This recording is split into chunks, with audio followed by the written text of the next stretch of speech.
नमस्कार, हर हर महादेव, जय भोलेनाथ। आप सभी का स्वागत है आपके खुद के YouTube चैनल पर जिसका नाम है चाचा के फैक्ट्स। मेरा नाम नितिन है।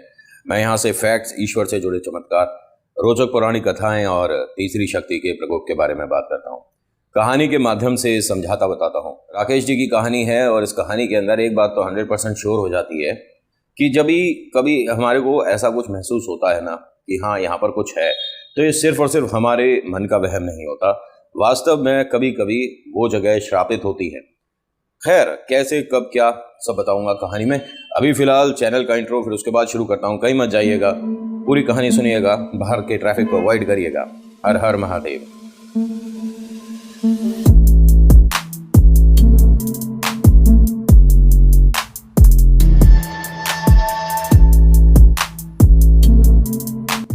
कहानी शुरू करने से पहले मेरी रिक्वेस्ट है कि अगर आप पसंद करते हैं कहानी को जो मैं आज आपको सुनाऊंगा, प्लीज़ लाइक कर देना, शेयर करना और कमेंट में लिखना जय श्री बजरंगबली, आपका नाम आपकी जगह। और चाहो तो आप सब्सक्राइब भी कर सकते हो। मैं इस तरह की कहानियाँ लाता रहता हूँ, अक्सर लाता रहता हूँ। और अपना सुझाव, अपनी बात मुझे ज़रूर भेजिएगा। आपकी बातों से ही मैं सीखता हूँ, वरना मैं कोई ज्ञानी विद्वान नहीं हूँ। जो बताते हो वो सीखता हूँ। कहानी राकेश जी की है, कानपुर से है। ये एक ऐसा आदमी है जो कि अपने घर परिवार के लिए, अपने फैमिली के लिए, अपने फ्यूचर के लिए हर वो काम कर रहा है जो कि इसके लिए था ही नहीं। ग्रेजुएट है, अच्छे नंबरों से पास आउट हुआ, लेकिन जॉब नहीं मिली। ना मिलने के चक्कर में इसने पहले अपने एरिया में जहाँ पर ये रहते थे, मतलब इनकी जो जिसे कहते हैं घर परिवार जहाँ रहता है, वो जगह यहाँ से डिस्क्लोज नहीं कर सकता। आप दिल्ली मान लीजिए, ठीक है। ये वहाँ पर बसों में जाकर पेन, पेंसिल, कॉपी, किताब, ये जो छोटी छोटी आइटम होती है 2 रुपये 5 रुपये वाली, वो बेचना शुरू कर चुके थे क्योंकि जॉब नहीं थी और उस काम को करने में दिन के 150-200 रुपये मिल जाते थे। इनके भैया भाभी को ये बात बहुत बुरी लगी कि हमारे किसी जानने वाले ने तुझे बस में ये सब बेचते हुए देखा है, तू हमारी नाक कटा रहा है और फलाना ढिकाना है। जबकि देखिए, किस्मत भी ना बहुत बड़ी बात हो जाती है। इसका बड़ा भाई जो कि ग्रेजुएट भी नहीं है, जिसने कॉलेज कभी नहीं देखा, वो अच्छी जगह पे है, अच्छे पैसे कमा रहा है, सब कुछ बढ़िया है, लेकिन वो घर में योगदान नहीं कर रहा, उसे मतलब नहीं है। ये 2 भाई, एक बहना है। बहना की अभी शादी होने वाली थी और जो राकेश है ये छोटा भाई है जिसकी मैं कहानी सुना रहा हूँ। माता पिता इसके लिए ना बड़े चिंतित हैं, परेशान हैं कि ये लड़का ना बहुत जल्दी टूट जाता है। इसे कोई भी कुछ कहता है तो ये बात सुनकर निकालता नहीं है, ठीक है। ये बस उसे दिल में एक जगह दे देता है, दिल में बिठा लेता है। कोई ज़्यादा दोस्त नहीं है इसके, बहुत ही साधारण सा आदमी है। और ये बस ईश्वर को निकलते जाते आते बस ये बोल देता है कि भगवान, जब तुम किस्मत लिख रहे थे ना, शायद उस वक्त तुम्हारे कलम में स्याही ख़त्म हो गई थी मेरी बारी में। इसीलिए मुझे ऐसा बनाया ही नहीं कि मैं घर में सभी को खुश रख पाऊँ या मैं खुश रह पाऊँ। माता पिता के अरमानों पर पानी फेर चुका हूँ। भैया भाभी को शर्मिंदगी होती है मेरे घर में होने से। और अब तो बहना ने भी, जब उसका जन्मदिन होता है, पहले तो वो मुझसे भी तोहफे मांगती थी कि भैया मुझे गिफ्ट में क्या ला कर दोगे, लेकिन अब उसने भी ऐसा सोच लिया भगवान कि मैं किसी लायक नहीं, इसलिए अब उसने मुझसे भी मांगना बंद कर दिया। मैं चाहता हूँ भगवान जी कि छोटी बहना की शादी में सबसे बढ़िया योगदान मेरा हो, लेकिन ऐसा होगा है नहीं। फिर भी आपके सामने एक अर्जी लगा रहा हूँ। और ये इस वक्त बालाजी के मंदिर के बाहर खड़े होकर बोल रहा था। इसे इसका बहुत पुराना दोस्त मिला। वो यहाँ पर किसी काम से आया था, मतलब जहाँ पर ये रहता है, ठीक है, अभी कानपुर नहीं आया ये। उसने इसे देखा, पहचाना, बात हुई, दर्द को समझा और कहता है कि तू मेरे साथ चल, तुझे जो भी काम करना है, जॉब करना है, कानपुर में रहकर करना। यहाँ पर अगर तेरे भैया भाभी को तुझसे समस्या है। उसने कहा, भाई मैं इतना सक्षम नहीं हूँ कि मैं कानपुर जैसी जगह जाऊँ और वहाँ पर कोई कमरा या घर किराए पर लेकर रहूँ। मेरी नौकरी नहीं, कुछ नहीं, मुझे घर से कोई मदद नहीं। सब कुछ तो पता है तुझे, और क्या बताऊँ। मैंने कुछ भी छुपाया नहीं मेरे भाई तेरे से। उसने कहा कि कानपुर में तू शायद जानता है कि मैं रहता हूँ और मेरे घर में इतनी जगह है कि मैं तुझे रख पाऊँ। यारी दोस्ती सिर्फ कहने को नहीं करी थी मैंने। मेरा तू आज भी उन सच्चे दोस्तों में से सबसे पहले नंबर पे आता है जिन्हें मैं बहुत याद करता हूँ। मेरी शादी हो गई और तू घर जा, मेरे साथ चल, और तू मेरी पत्नी से पूछियो कि मैं तेरे बारे में, अपने बारे में कितने किस्से उसे बताए हैं। सब तुझे बहुत देखकर खुश होंगे, चलना मेरे भाई। इसकी आंखों में आंसू आ गए कि माँ बाप के बाद ये पहला वो इंसान है जिसे मेरे होने पर अच्छा लग रहा है। पूरी दुनिया में कोई इससे बात नहीं करता, कोई इसका खास दोस्त नहीं है, कोई है ही नहीं, ये मान लीजिए। ये उसे लेकर अपने घर जाता है, माता पिता से परमिशन लेता है और भैया भाभी बहुत ज़्यादा खुश होते हैं कि हमारी आंखों से तू दूर ही चला जा, ज़्यादा बेहतर है, क्योंकि कभी तू पेन पेंसिल बेचने लगता है, कभी कहीं तू आइसक्रीम की रेडी लगाने की बात करता है, कभी ये छोले कुलचों की ठेली लगा लूँ। अरे ग्रेजुएट, इतने अच्छे नंबरों से नौकरी नहीं मिल रही, किस्मत ही नहीं है। भगवान ने तेरे जैसों को बनाकर ना धरती पर बोझ बढ़ा दिया था, तू चला ही जाए यहां से। ये सारे शब्द सुनकर कोई अपने जिंदगी का पहला कदम कैसे बढ़ाएगा मेरे भाई। उसने ये सब सुना। राकेश के दोस्त ने एक जवाब दिया कि भाभी जी बुरा मत मानना, लेकिन वक्त सबका बदल जाता है, आज नहीं तो कल ये आपको 100% बता रहा हूं कि इस घर में सबसे ज्यादा सक्षम होकर दिखा देगा। उन्होंने कहा अच्छा ऐसी बात है तो तुम भी जोर लगा के देख लेना, जाओ यहां से। माता पिता की आंखों में आंसू हैं, लेकिन एक खुशी है कि एक ऐसी जगह जा रहा है जहां पर इसे जलील नहीं किया जाएगा। और बहना जो है उसने भी ज्यादा न बात करी न रोकने की कोशिश करी। अरे झूठे मुंह से ही बोल देती कि भैया नहीं जाओ, याद आएगी। कुछ नहीं, सब अपनी दुनिया में मग्न थे, लेकिन माता पिता खुश भी हैं और आंखों में आंसू भी है। लड़का पहुंचा कानपुर, यहां से बात शुरू होने वाली है। राकेश जिस दोस्त के आ रहा है इसका नाम गौरव है, और गौरव का जो ये मकान है अपनी इस सोसाइटी में, अपनी इस कॉलोनी में सबसे आलीशान है, बेहतरीन 3 मंजिल बना हुआ, बहुत सुंदर, बड़ा विशाल, मतलब बंगला कह दूं मैं तो। आते हैं, घर देखता है और कहता है कि भाई बड़ा कमाल का घर है तेरा तो। उसने कहा कि हाँ, पिताजी पे पैसा कम थोड़ी ना हमारे, वो अलग बात है कि जो मैं नौकरी कर रहा हूं उससे ऐसा घर नहीं बन सकता था। और पिताजी तो मुझे हर बार मजाक मजाक में बोलते हैं और कहते हैं कि भाई जितने पैसे तू कमाता उतने में इसका आधा मकान भी नहीं बना पाएगा और बड़ा मजा आएगा, तू चल तो सही। अब जैसे ही राकेश उनके घर आया, सबने ये मानिए कि बाहें खोलकर इसका स्वागत करा। इसे वो खुशी मिल रही है कि भगवान शायद किस्मत तो तूने मेरी भी लिखी थी, बस मैं ही तुझ पर यकीन नहीं कर रहा था, भरोसा नहीं कर रहा था। अब ये यहाँ पर आया, ढेर सारी बातें हुई, ढेर सारा इसका नाश्ता वगैरह हुआ, मतलब खुशी का ठिकाना नहीं मेरे भाई, बहुत ज्यादा खुश है ये। इसके हाथ में बैग है, बैग में कुछ कपड़े हैं, फोन, चार्जर वगैरह, बस ये छोटा मोटा आइटम है, कोई बहुत ज्यादा तो कुछ है नहीं। इस पे पढ़ने के लिए 3-4 किताबें हैं। हाँ, पढ़ने का शौक है, ट्रेन में, बस में, कभी सफर में होता है तो पढ़ लिया करता है। और इसके पास स्मार्टफोन नहीं है, बेसिक फोन है, वो जो साधारण होता है ना, बटन वाला, वो है। माँ बाबू जी जो है वो कहते हैं कि राकेश बेटा तू ऊपर वाले कमरे में, मतलब जो फ्लोर है उसमें कोई सा भी कमरा ले ले, जो तेरे को अच्छा लगता है वो देख ले। तो इसने अपने दोस्त से पूछा, गौरव से, अच्छा गौरव बताया था नाम, गौतम बताया था, क्योंकि मैं कंफ्यूज हो जाता हूँ, क्योंकि जब अनुमति नहीं होती ना कि आपको हमारा नाम रियल वाला इस्तेमाल नहीं करना, चेंज करना है, तो मैं चेंज करा हुआ नाम भूल जाता हूँ मेरे भाई, तो उसके लिए माफ़ी है। आप राकेश पर कॉन्सेंट्रेट करिएगा, और अगर मैंने गौतम बताया था तो अभी से गौरव कर देता हूँ, और अगर गौरव बताया था तो गौरव तो है ही। राकेश और गौरव ऊपर वाले फ्लोर पे आते हैं तो देखते हैं कि सारा खाली पड़ा है। इसे समझ नहीं आया कि भाई इतना बड़ा मकान और ये ऊपर का पूरा फ्लोर खाली है। उसने कहा हाँ, इससे ऊपर वाला फ्लोर जो है वो हमने रेंट पर दे रखा है, ये नहीं दिया है। फिर अच्छा इसके ऊपर फैमिली रहती है? उसने कहा हाँ फैमिली रहती है, 2 परिवार हैं और उनका यहाँ इस फ्लोर से कोई मतलब नहीं, सभी की सीढ़ियाँ जो हैं, मतलब जीना जो है वो बाहर से है। इस वाले का जो इस वाले फ्लोर की बात है, इसका जो जीना है, इसकी जो सीढ़ियाँ हैं हमारे घर से, हमारे कमरे से आती हैं, क्योंकि ये हमें किसी को देना नहीं। और मेरा छोटा भाई है, तू जानता ही है भाई, उसकी भी शादी होगी, इसलिए हमने ये रखा हुआ है। बढ़िया, कौन सा कमरा लूँ? जो तुझे अच्छा लगता है ले ले। ये इस फ्लोर पर 5 कमरे हैं, तो समझ गए आपकी बड़ा मकान है। इसने सबसे पहला वाला कमरा जिसके आगे बालकनी है, जिससे आप बाहर रोड वगैरह, पब्लिक वगैरह, मतलब पहला वाला कमरा जो है वो रखता है कि अंदर वाले की मुझे ज़रूरत ही नहीं है, मैं यहीं ठीक हूँ। चलो जी, सामान वगैरह रखते हैं, और जो अंदर के कमरे हैं ना वो बंद हैं। ये कहता है कि मैं अभी घर से गद्दा वगैरह बिछवाता हूँ और इस कमरे को एक बार साफ और करवा देते हैं।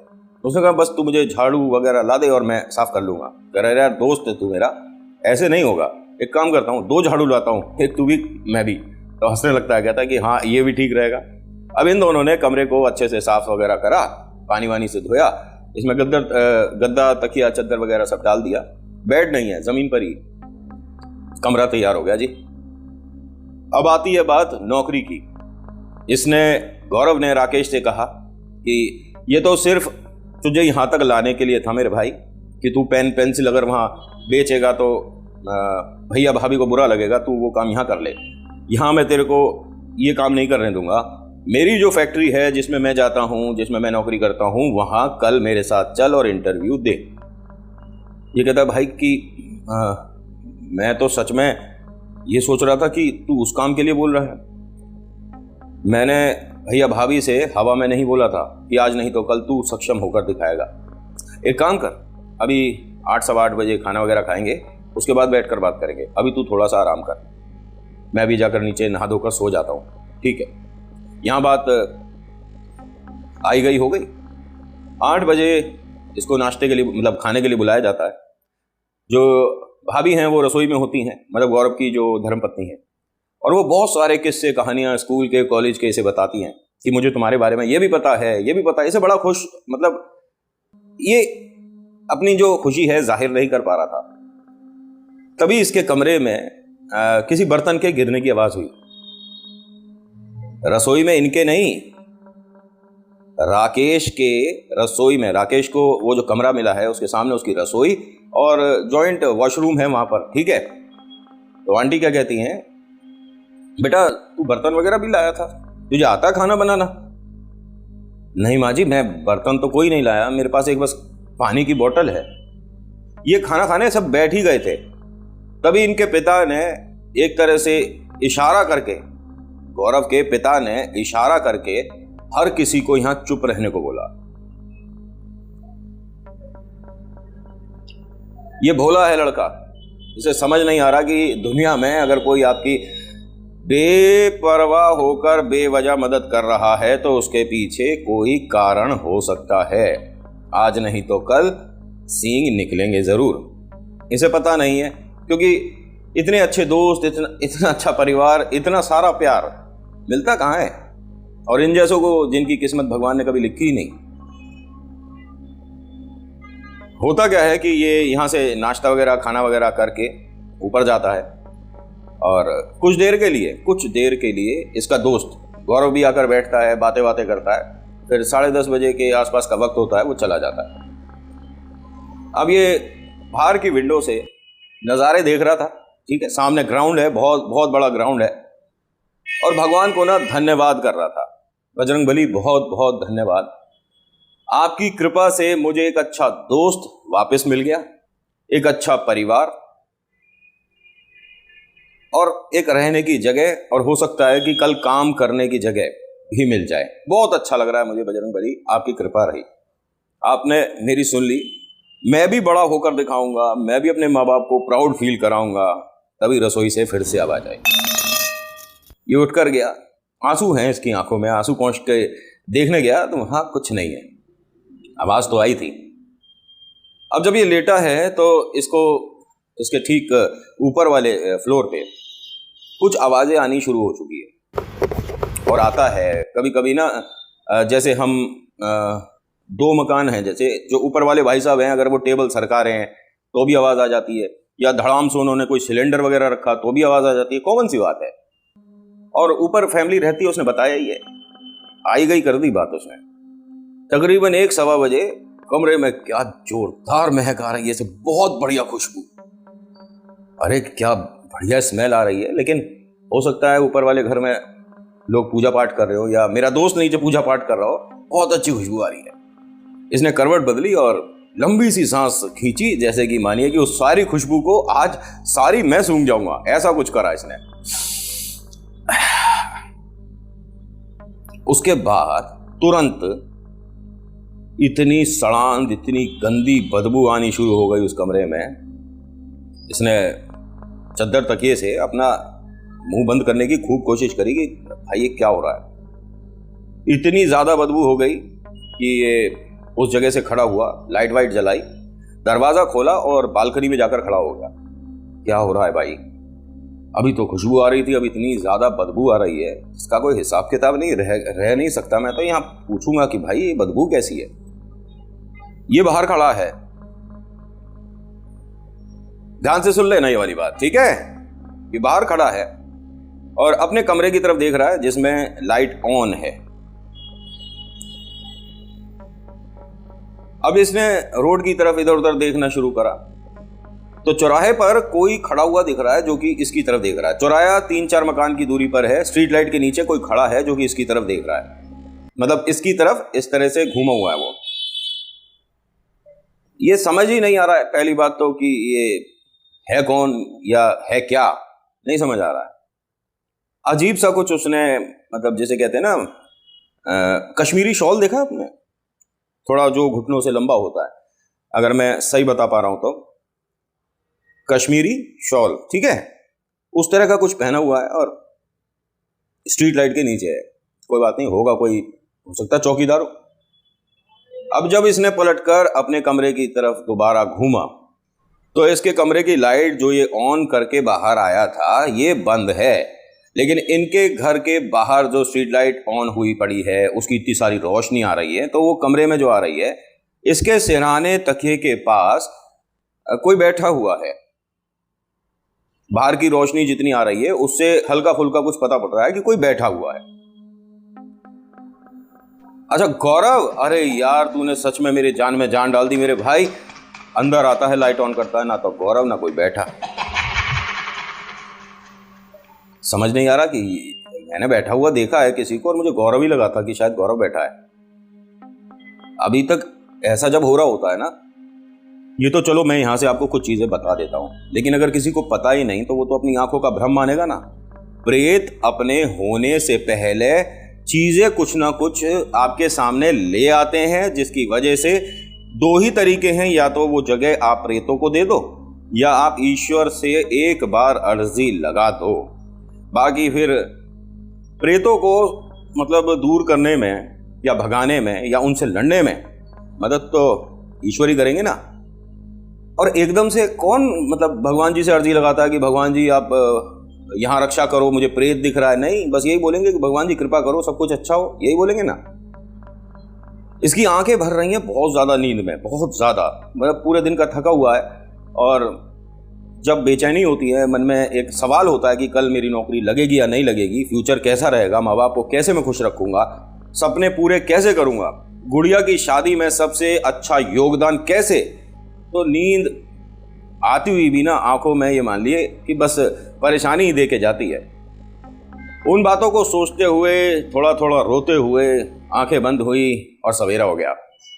सुबह 7-7:15 बजे इसकी आंख खुलती है। देखता क्या है कि इसका दोस्त इसके लिए चाय लेकर आया है, सब कुछ बहुत बढ़िया है। इसका दोस्त पूछता है कि सब कुछ ठीक रहा? सब कुछ ठीक। नींद आई अच्छे से? हाँ मेरे भाई। तो चल अब एक काम कर, फटाफट से तैयार हो जा और 8:30 बजे करीब हम यहाँ से फैक्ट्री जाएंगे, मैंने तेरा वहाँ इंटरव्यू रखवाया है। चलो जी। अब ये नहा धोकर जब नीचे आ रहा था तो इसके पिताजी फोन पर किसी से बात कर रहे थे और कह रहे थे कि उसकी नौकरी हर हाल में लगनी चाहिए, चाहे उसकी तनख्वाह के पैसे मैं दे दूं, मुझे चलेगा, नौकरी लगनी चाहिए उसकी। और उसका नाम राकेश है। ये जब राकेश जीने से उतर रहा था तो उसने रुक कर ये चीज सुन ली।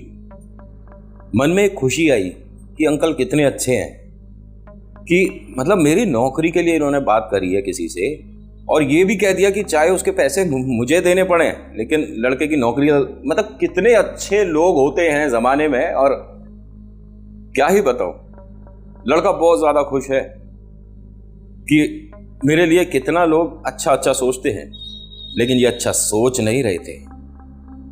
ये तो एक भूमिका बनाई जा रही है इस लड़के को यहां पर रोकने के लिए, क्योंकि इसके साथ ये खाली फर्स्ट फ्लोर पर जो एक भीड़ भेजनी है। खैर, अगले भाग में। आज की कहानी में इतना ही। कहानी कैसी लगी बताइएगा जरूर। हर बार कहता हूं, किसी बात पर यकीन करें ना करें सब आपके ऊपर है। एक बात 100% मान लो कि कृपा करते हैं भगवान। और कोई नहीं। So thank you so much for watching. मेरा नाम नितिन है। मुलाकात करूंगा आपसे एक अगली वीडियो में। हर हर महादेव, जय भोलेनाथ, धन्यवाद।